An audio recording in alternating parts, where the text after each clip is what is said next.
안녕하세요. 토요미스테리 디바달리아입니다. 여러분, 제가 영상 하나 보여드릴게요.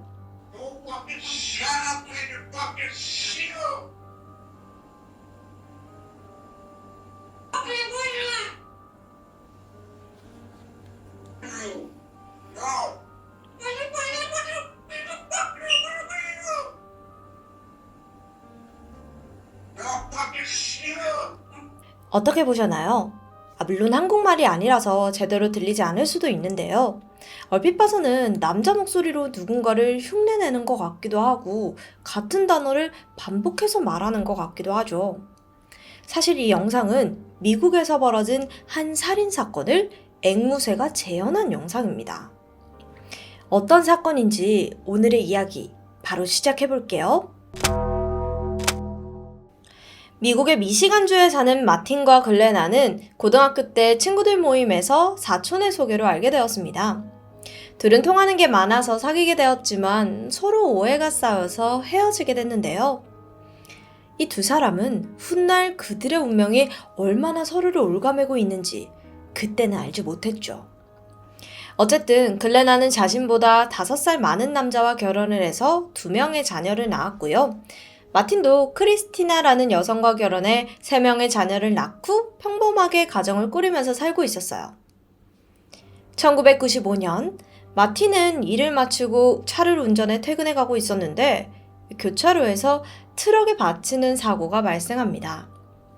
작은 차를 운전하고 있던 마틴은 현장에서 호흡이 멈췄다가 구급대원들에 의해서 다시 숨이 붙게 되는데요. 하지만 뇌 손상에다가 골반과 턱이 골절되었고 또 폐에 구멍이 2개나 뚫리는 큰 부상을 입었습니다. 병원에서 몇 번의 수술과 함께 집중치료를 받으면서 의식을 되찾기는 했어요. 하지만 정신적으로나 육체적으로 여러 장애를 갖게 되었죠. 골절을 치료하고 재활하는 과정을 거쳐가면서 그의 성격도 점점 변해갔는데요. 심지어 기억력에 문제가 생겨서 자신의 아내인 크리스티나를 알아보지도 못했어요. 최근 기억들도 싹 다 삭제되어 버렸고요. 아내 크리스티나는 마틴의 옆에서 그가 회복할 때까지 최선을 다해 그를 간호했습니다. 그녀는 그가 곧 건강을 되찾고 예전의 부부 생활로 돌아갈 수 있을 거라고 기대를 했죠. 몇 달 후, 겉보기에는 마틴의 몸은 어느 정도 회복은 되었지만 통증은 심해서 항상 진통제를 먹어야 했고 그의 기억은 완전히 되돌아오지는 못했습니다. 내성적인 성격은 점점 더 움츠러들고 소심해져 갔고 부부는 결국 어려움을 극복하지 못하고 이혼을 하게 돼요. 이혼 후 마틴은 아이들과 새로운 집으로 이사를 해서 정원을 가꾸고 운동을 하면서 새로운 삶에 적응해 가려고 노력을 합니다. 근데 마틴이 아내와 이혼하는 동안 우연인지 인연인지 글레나 또한 부부의 생활에 어려움으로 인해 남편과 이혼 절차를 밟고 있었던 거예요. 그렇게 운명처럼 다시 만난 두 사람은 서로가 인연이라고 생각하고 교제를 시작하죠. 몇 달 후 마틴의 집에 글레나가 들어오게 되면서 그녀는 마틴과 그의 자녀 그리고 마틴의 애완동물 아프리칸 그레이 앵무새 버드와 함께 새로운 시작을 하게 돼요. 마틴은 정상적으로 일을 할 수가 없어서 나라에서 장애수당을 받고 있었고 글레나 또한 마틴의 보호자로 그를 돌보면서 정부 지원금을 받습니다. 풍족하진 않지만 그래도 두 사람에게는 만족스러웠죠. 항상 함께 산책하고 낚시를 즐기고 많은 시간을 같이 보내면서 행복해 보이는 부부. 주변에서도 그들 부부를 다들 축복하고 응원해 줬습니다. 그러나 부부에게는 각자의 심각한 문제가 있었어요. 마틴은 장애로 인해서 많은 부분을 글레나에게 의존하고 있었고 또 거기에 성격상의 문제로 글레나에게 집착하는 모습을 보였습니다. 반면에 글레나는 도박 중독 수준이었어요. 그래서 수당과 지원금을 받아 살아가야 했던 마틴은 늘 절약하면서 살아왔습니다. 집에 전등을 끄고 난로도 틀지 않았어요. 지인들에 따르면 겨울에 부부집에 가보잖아요. 그러면 엄청 추웠다고 해요. 그래서 그들은 항상 내복 2겹에 양말을 신고 있었다고 합니다. 부부는 글레나의 도박 습관 때문에 점점 경제적인 어려움에 빠져들어갔습니다. 그래도 도박 문제만 아니면 뭐 괜찮았어요. 글레나는 마틴의 장애와 고충을 살뜰히 챙겼고 헌신적으로 그를 돌봐줬거든요. 마틴도 글레나의 도박 문제가 좀 신경 쓰이긴 했지만 평소엔 잘하니까 그런 아내에게 감사하고 의존할 수밖에 없었습니다. 적어도 주변 사람들 눈에는 두 사람이 가끔 싸우기는 했어도 서로를 필요로 하는 부부 사이로 보였거든요. 결혼 6년 차에 들어선 2010년, 마틴의 건강이 악화되면서 더불어 글레나의 도박 증세도 점점 더 심각해져 갔습니다. 글레나는 일주일에 한두 차례 꼭 카지노에 들려서 게임을 즐겼고, 마틴은 아내가 돈을 너무 많이 쓸까봐 카지노에 갈 때 항상 함께 갔어요. 마틴의 몸이 좋지 않을 때도 글레나는 혼자서 카지노에 갈 만큼 도박에 중독이 되어 있었습니다.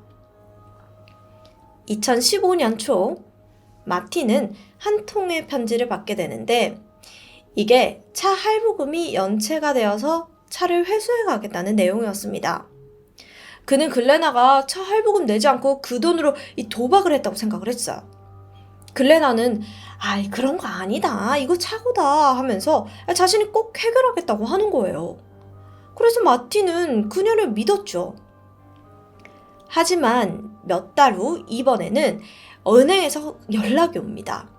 집 융자금을 갚지 않으면 경매에 올리겠다는 안내장이었어요. 마틴은 이를 알고 난리를 피웠지만 글레나는 이번에도 은행 측의 실수를 하면서 자신이 처리하겠다고 하는데요. 수시로 도박하고 돈 문제를 일으키는 글레나 때문인지 마틴의 정신건강은 더 나빠졌고 특히 그녀가 뭘 원하는지 어딜 가는지 그의 집착은 더 심각해져만 갔습니다. 여기에 4월 28일 은행의 압류처분 종이가 마틴의 집 앞에 붙여지자 마틴의 분노는 폭발을 했는데요. 적어도 차량 할부금과 집의 융자금 상환은 자동 이체로 되어 있어서 문제가 없을 거라고 생각했고 또 그녀가 자신이 해결하겠다고 했었잖아요. 지금까지 글레나가 자신을 속였다는 사실에 참을 수가 없었죠. 부부의 갈등이 커지니까 성인이 된 마틴의 자녀들도 어차피 성인 되었고 그냥 집 분위기도 안 좋은데 독립해야겠다 하고 다들 독립을 합니다. 자, 이때부터 두 사람은 그동안 자제했던 자신들의 감정을 더 직설적으로 표현하기 시작했죠. 2015년 5월 13일 마틴의 집에서 총소리가 울려 퍼졌습니다. 이웃들은 이거 무슨 소리야? 하면서 순식간에 그들의 집으로 몰려들었죠. 문을 두드려보고 문 옆에 창문으로 안을 들여다보기도 했지만 인기척이 없었어요. 그래서 현관문을 살짝 돌려보았는데 그대로 문이 열렸죠. 그들은 마틴, 글레나 이러면서 집에 있어? 조심스럽게 집 안으로 들어서는데 집 안에는 부부가 키우던 앵무새 외에는 아무런 인기척도 들리지가 않는 겁니다. 근데 거실은 평소와 달리 막 엉망진창인 상태에 물건들은 부서져 있고 난장판이었어요. 걱정이 된 이웃은 어떡하지? 잠시 갈등하다가 침실로 향했는데 그 순간 충격적인 광경을 마주하게 됩니다. 마틴과 글레나가 피범벅으로 쓰러져 있었거든요. 놀라서 밖으로 달려나가서 친구 부부가 총으로 극단적인 선택을 한 것 같아요. 신고를 했죠. 가장 먼저 출동한 구급대원들은 신고 내용과 부부의 모습을 보고 두 사람이 모두 사망했다고 판단을 했습니다. 그리고는 부부의 맥박이나 호흡을 확인하지 않고 현장 보존을 위해서 경찰을 기다려요. 곧이어 경찰이 도착해서 그들 부부를 보면서 주변 현장을 둘러보았는데 일단 마틴은 속옷 차림에 여러 발의 총상을 맞고 온몸에 피를 묻은 채 사망해 있었고 아내 글레나 역시 그의 옆에서 담요에 덮여진 채 머리와 어깨에 총을 맞아 사망한 듯 보였죠. 그렇게 한참 동안 현장을 조사하다가 경찰은 글레나의 총상을 확인하던 도중 그녀가 미약하게 숨을 쉬고 있는 것을 발견하게 돼요. 놀란 경찰이 급히 그녀를 병원으로 이송했죠. 병원에서 확인 결과 그녀는 머리에 총상을 입기는 했지만 다행히 총알이 비껴나가서 위중한 상태는 아니었습니다. 경찰은 글레나가 회복되어 진술할 수 있을 때까지 여러 가지 가능성을 모두 염두에 두고 조사를 했어요. 현장 감식을 하고 꼼꼼히 집안 내부를 살펴나갔지만 문을 강제로 열거나 창문이 깨진 흔적은 없었기에 외부 침입으로는 보이진 않았습니다. 일단 사망한 마틴의 보검 결과는 가까운 거리에서 가슴에 3발, 등에 1발, 팔에 1발, 총 5발의 총상을 입었습니다. 경찰은 지인들의 탐문을 통해 우선 마틴의 진통제에 대해서 주목을 했는데요. 마틴이 처방받아온 진통제는 상당히 강한 마약성 진통제였는데 마틴 자신은 아주 조금만 사용하고 나머지는 부족한 돈을 벌기 위해서 집에서 약을 팔아왔다고 해요. 마틴의 사촌은 사람들에게 약을 파는 건 정말 위험하다면서 그에게 약을 팔지 말라고 계속해서 말했지만 그는 돈이 없어서인지 계속해서 약을 팔아왔다고 합니다.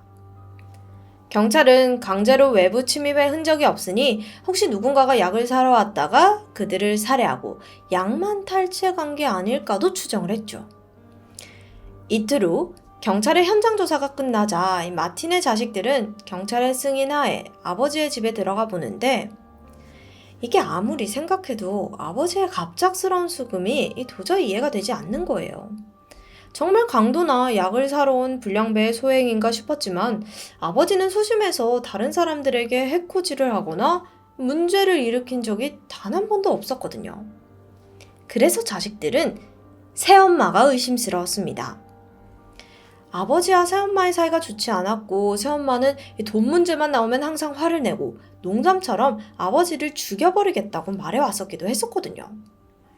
새엄마에 대한 계속된 의심 속에 일단 자식들은 집안에서 아버지가 기르던 앵무새와 귀중품, 중요한 물건들을 챙기고 있는데 이때 서류 봉투 하나를 발견하게 돼요. 열어보니까 그 속에는 글레나의 2 아이들과 전 남편의 이름이 적힌 3통의 편지가 들어있었습니다.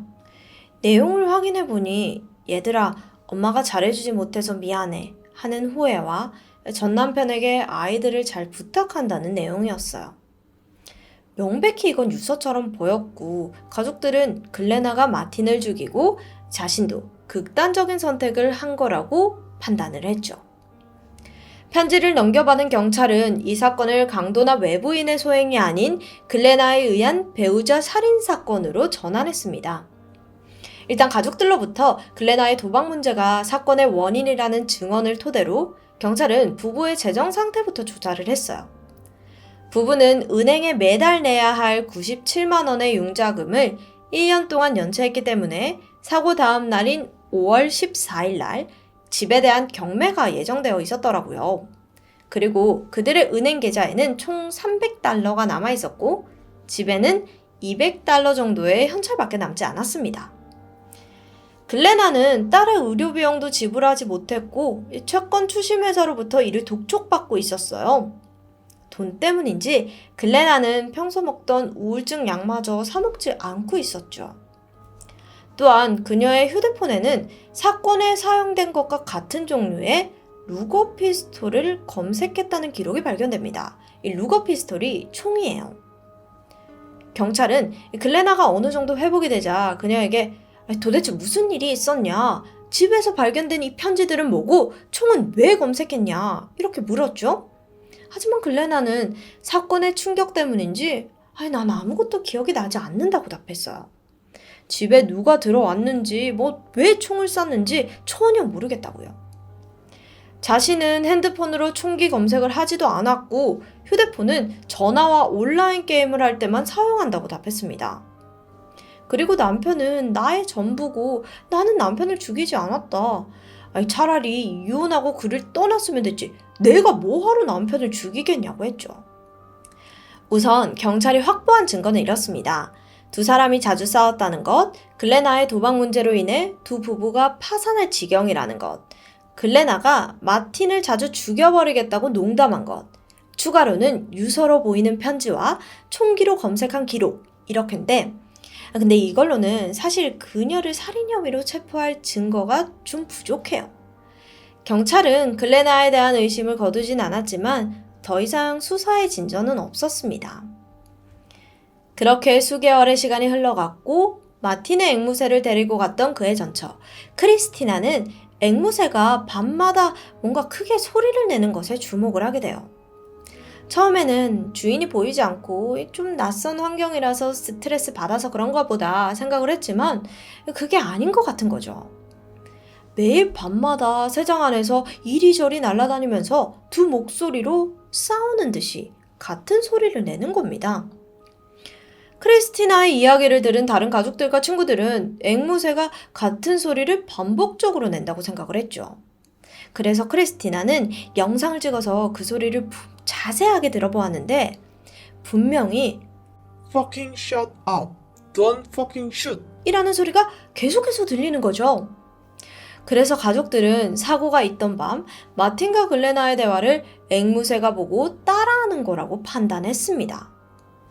고민 끝에 마틴의 가족들은 아버지를 살해한 글레나를 잡아달라고 호소하면서 이 영상을 방송국에 보냈어요. 영상은 SNS를 통해 전국적으로 퍼져갔고 이 묻혀있던 사건은 다시금 전 국민의 관심을 불러일으키게 되죠. 사람들은 글레나의 살인사건 재판에 앵무새가 증인으로 나설 거라고 농담을 할 정도였습니다. 글레나가 범인이라는 여론이 들끓자 2016년 6월 경찰은 지금까지 확보한 증거들을 토대로 그녀를 살인 혐의로 체포했습니다. 재판에서 검찰은 글레나의 도박 중독으로 부부가 재정적으로 심각한 위기에 몰렸다. 글레나는 이 위기를 벗어나기 위해 마틴을 살해하고 자신도 죽으려는 계획이었는데 자신의 머리에 쏜 총알이 비껴나간 거다 라고 주장했죠. 그 증거로 부부의 재정 상황과 은행 잔고 그리고 글레나가 핸드폰으로 총기를 검색한 사실, 자식들과 전 남편에 남긴 유서로 보이는 편지들을 법정에 제출했습니다. 또한 가족과 친구들의 증인으로 불러 부부관계를 증언케 했고요.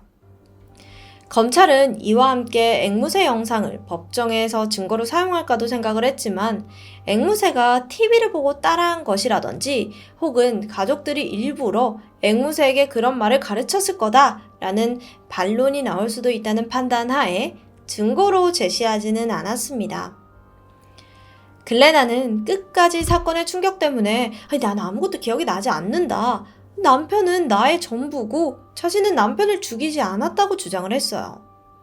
또한 자신의 허락 없이 핸드폰을 뒤져서 검색 결과를 확인했다면서 증거로 받아들여서는 안 된다고 주장을 했습니다. 심리가 끝나고 배심원은 그녀의 1급 살인 혐의를 유죄로 인정했고 판사는 그녀에게 종신형을 선고했어요. 마틴의 억울한 죽음이 세상에 묻힐 뻔했지만 앵무새 버드로 인해서 이 진실이 밝혀지게 되었고 범인이 죗값을 치를 수 있게 되어서 정말 다행입니다. 글레나는 자신의 남편을 죽일 때 앵무새가 그 장면을 기억하고 재현할 거라는 건 생각지도 못했겠죠. 하지만 앵무새 버드는 그날 이 충격적인 장면을 다 보고 기억하고 있었던 겁니다. 지금까지 디바달리아였습니다. 안녕하세요. 토요미스터리 디바제시카입니다.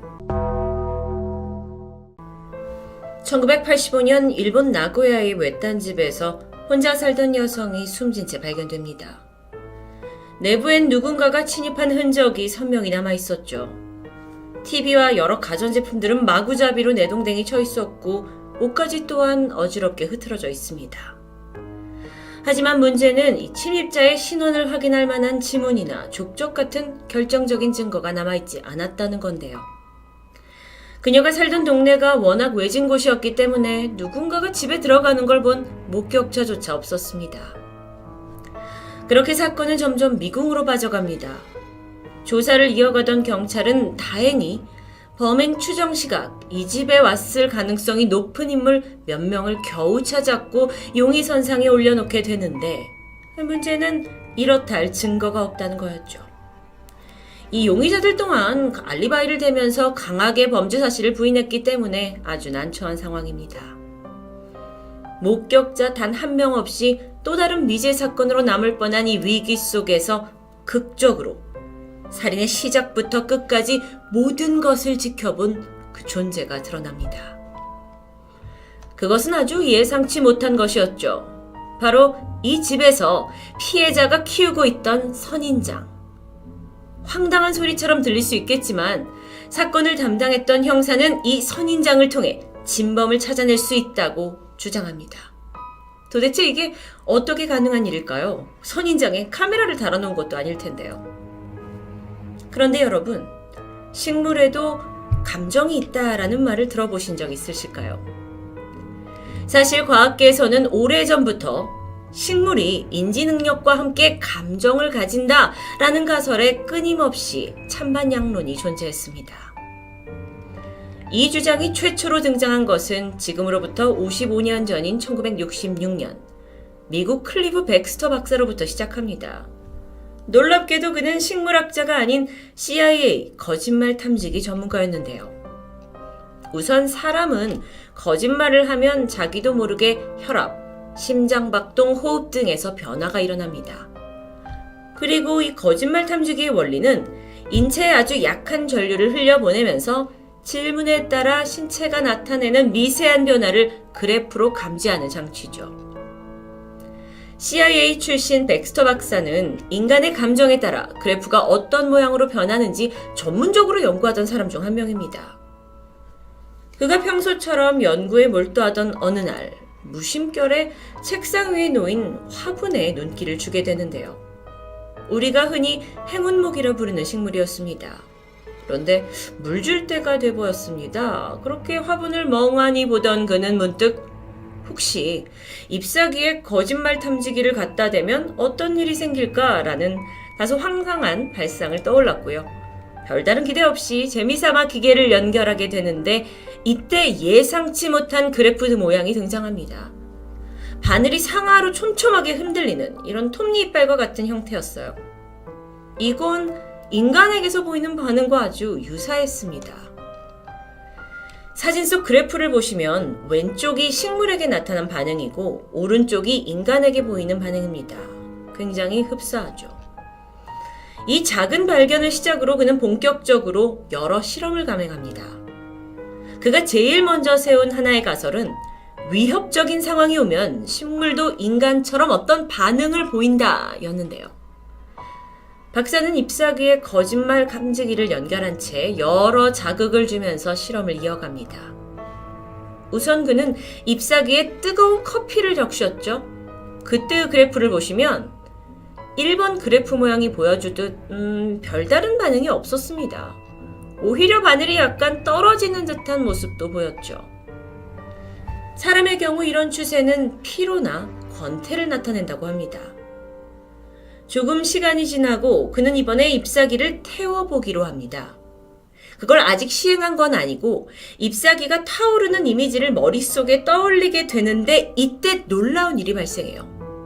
순간 탐지기의 그래프가 급격하게 상승 곡선을 그리기 시작한 겁니다. 이게 바로 문제의 3번 구간. 그는 식물을 만지지도 않았고 무슨 말을 내뱉은 것도 아니었습니다. 심지어 진짜 불태운 게 아니에요. 불타는 상상을 한 순간 식물의 그래프가 요동을 쳤던 겁니다. 아니, 이걸 어떻게 해석할 수 있을까요?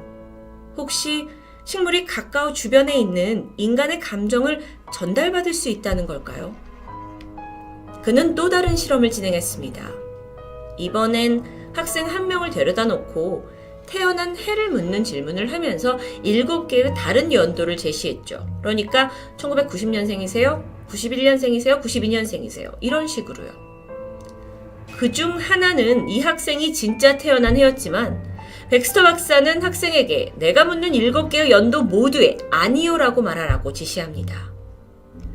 실험이 시작되고 학생은 박사의 요구에 따라 자신이 태어난 연도에 대한 물음에도 아니요라고 거짓으로 대답하게 되는데 이 순간 식물이 반응을 보이면서 격렬한 곡선을 그려냅니다. 학생의 거짓말을 알아차린 겁니다. 백스터 박사는 이 놀라운 발견에 점점 흥분할 수밖에 없었죠. 그리고 여기에 박사가 진행한 아주 유명한 실험 영상이 있습니다.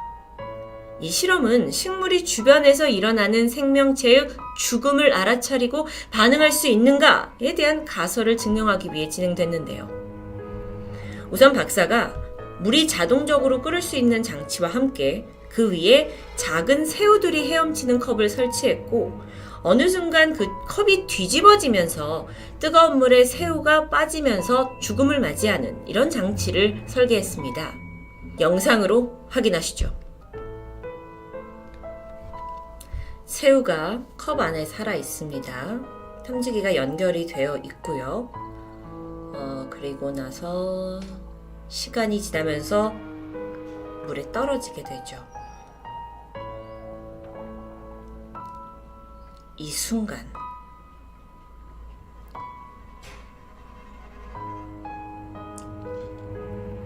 크레프가 요동치기 시작합니다. 새우는 뜨거운 물에 죽어가죠. 크레프는 멈추지 않고 계속 어떤 반응을 보이고 있는데요. 정말 신기하죠? 장치가 어떤 소음이나 움직임 때문에 반응한 것은 아니었습니다. 분명 전도체의 전류 변화를 기록하는 기능을 가지고 있기 때문에 인간에게 적용을 했을 때도 단순 움직임만을 잡아내는 건 아니죠. 그렇다면 식물은 뭘 느끼고 갑자기 이런 그래프를 급격하게 그려낸 걸까요? 혹시 죽음이라는 그 기운을 감지한 걸까요? 사실 이거 외에도 식물을 대상으로 한 기상천외한 실험들은 이어졌습니다. 이번에는 박사가 학생 6명을 불러서 각각 식물 2개와 방에 함께 들어가게 합니다. 이후 이들은 눈을 가린 채 제비를 뽑았고 그중 1개는 이 방 안에 있는 2개의 식물 중 어느 하나를 밟아서 죽이라는 지시문이었죠. 내부엔 다른 누구도 함께 있지 않았고 오직 남아있는 식물만이 유일한 목격자가 되도록 실험을 설계한 겁니다. 그렇게 한 식물이 밟혀 죽은 후 박사는 남아있는 식물의 거짓말 탐지기를 연결했고 6명의 학생들이 한 명씩 그 옆을 지나가게 했습니다. 어떤 결과를 보일까요? 식물은 다른 학생들에겐 아무런 반응을 보이지 않았지만 유독 한 학생이 지나가자 바늘이 곡선을 그려내기 시작합니다. 그는 정확히 옆에 있던 식물을 죽였던 사람입니다. 이 실험을 통해 백스터 박사는 식물이 자연계에 피해를 주는 사람 혹은 사물을 기억하고 알아볼 수 있다고 강하게 피력했습니다. 그리고 1968년 이 모든 실험 결과를 뉴욕의 한 유명 신문에 기고하게 되는데 이후에 과학계는 논란의 중심에 서게 되죠. 이거 조작이다, 억측이다 라는 비판과 함께 식물을 상대로 한 실험이 전 세계적으로 유행하기까지 합니다. 그리고 그 찬반 논란은 지금까지도 뜨겁게 진행 중이고요. 자, 다시 1985년 나고야에서 벌어진 살인사건으로 돌아오면 당시 사건을 담당한 형사는 백스터의 식물 거짓말 탐지기 실험에 대해 알고 있었습니다. 심지어 신빙성이 있다고 판단해서 깊이 빠져들어 있었죠. 그리고 그 논리를 이 실전에 도입해보기로 하는데 형사는 우선 현장에서 피해 여성의 죽음을 목격한 선인장을 가져와서 거짓말 탐지기를 부착합니다. 그리고 방에서 용의선상에 오른 사람들을 한 명씩 취조하기 시작했죠. 어찌 보면 다소 황당한 상황이기도 합니다. 어쨌든 질문에 용의자들이 답을 해가고 있던 중 새로운 용의자 한 명이 취조실에 들어왔을 때입니다. 여태껏 잠잠하던 거짓말 탐지기가 급격한 곡선을 그리면서 반응합니다. 그 용의자가 들어오고 나서부터였어요. 이걸 눈으로 보고 있던 형사도 쉽게 믿을 수가 없어서 다시 모든 과정을 되풀이하면서 취조를 진행했지만 선인장은 오직 딱 그 한 사람에게만 반응했습니다. 이후 형사는 그 사람의 용의자의 알리바이를 적극적으로 캐기 시작했고 어딘가 앞뒤가 맞지 않는 부분을 발견합니다. 그렇게 결국 점점 숨통이 조이던 와중에 용의자는 결국 내가 홀로 집에 있던 그 나고야 여성을 살해했다는 범행 일체를 자백하게 되는데요. 예전 토미에서도 죽은 이의 귀신에게 살인 정보를 들어서 범인을 잡았다는 스토리가 있긴 했지만 어쩌면 오늘은 그것보다 더 믿기 힘든 이야기입니다. 하지만 분명 이 사건은 현장에 있던 식물 덕분에 결국 범인을 검거한 희대의 사건으로 남게 됩니다. 그간 우리에게 가장 널리 알려진 식물 실험은 음악을 듣고 반응한다는 정도였습니다. 1968년 도로시 레틀렉 박사에 의해 진행된 실험. 호박과의 식물 2개를 한쪽에는 클래식 음악을 들려주고 다른 쪽은 락 음악을 들려줬던 설계입니다. 결론적으로 클래식 음악을 듣고 자란 풀은 스피커를 감싸면서 자랐고 이 락 음악을 듣고 자란 덩굴은 스피커를 피해서 벽을 넘어서 자라는 것이 관찰되었죠. 식물은 청력이 없기 때문에 음악을 듣는다라고 표현하긴 힘들지만 공기 중으로 전해지는 어떤 음파 에너지에 영향을 받은 것은 가능성이 높아 보입니다. 사실 식물이 소리에 영향을 받는다는 건 아주 오래전부터 원시 부족들 사이에선 잘 알려진 부분입니다. 그 한 예로 남태평양 솔로몬 제도에 위치한 작은 마을. 이곳 원주민들에게는 과거부터 특이한 방식 하나가 내려져 오고 있는데 나무가 너무 커서 도구로 베기 어려울 때 마을 사람들이 일단 해당 나무 곁으로 모여들었고 일제히 나무를 향해서 힘껏 고함을 지르기 시작합니다. 그걸 한 달 이상 나무에게 소리 자극을 주게 되면 너무도 신기하게도 나무가 기력을 잃게 된 건지 훨씬 더 베어내기가 수월해진다고 하는데요. 원주민들은 이 고함 소리가 나무의 영혼을 죽여서 이렇게 된 거다라고 믿었지만 과학적으로 설명해 본다면 고함 소리가 만드는 음파의 영향으로 나무가 스트레스를 받고 쓰러지는 거라고 설명할 수 있겠죠. 오늘 토요 미스테리 주제는 정말 그 어느 때보다 믿기 힘들고 미스테리합니다. 식물에게 증명된 소리 반응 외에 인지 능력을 가지고 있고 또 감정을 전달받는다는 이 이론은 사실 여전히 전 세계적으로 회의적인 입장이 우세합니다. 하지만 오늘날 식물이 보내는 그 미지의 신호를 분석하는 연구는 여전히 진행 중이죠. 여러분, 정말 이 이론이 증명된다면 우리의 미래엔 범죄 현장에 있던 식물이 가장 중요한 목격자로 그리고 결정적인 증거로 채택될 날이 오지 않을까요? 그렇다면 범죄는 좀 줄어들까요? 마지막으로 여러분에게 시스투스라는 꽃을 소개하고자 합니다. 지중해 주변에서 발견되는 이 시스투스는 아름다운 자태 외에도 아주 오싹한 특징으로 알려져 있습니다. 꽃이 자라나는 곳의 기온이 35도를 넘기게 되면 식물 스스로 발화액을 내뿜고는 자신뿐만 아니라 주위에 있는 식물을 다 태워버리고 죽게 되는 특징인데요. 그래서 일명 자폭하는 꽃이라는 별명으로 불립니다. 시스투스는 온도가 높아짐에 따라서 자신의 씨앗을 발화시키기 위해 이런 작용을 만들어냅니다. 즉 죽기 전에 씨앗을 내뱉고 이 주위를 태워서 그거를 양분 삼아 씨앗이 더 잘 클 수 있게 하는 거죠. 이 특이한 꽃은 어찌 보면 인간의 이기적인 한 면과 닮아 있는 것 같기도 한데요. 이처럼 자연 속 식물은 인간의 상상 이상의 기능을 소유하고 있습니다. 우리가 무심코 여기는 주변의 많은 식물이 당신의 감정과 함께 생명체의 죽음을 느낄 수 있다면, 그리고 그게 사실이라면 우리 인간에겐 어떤 변화가 일어날까요? 토요 미스테리 디바제시카였습니다.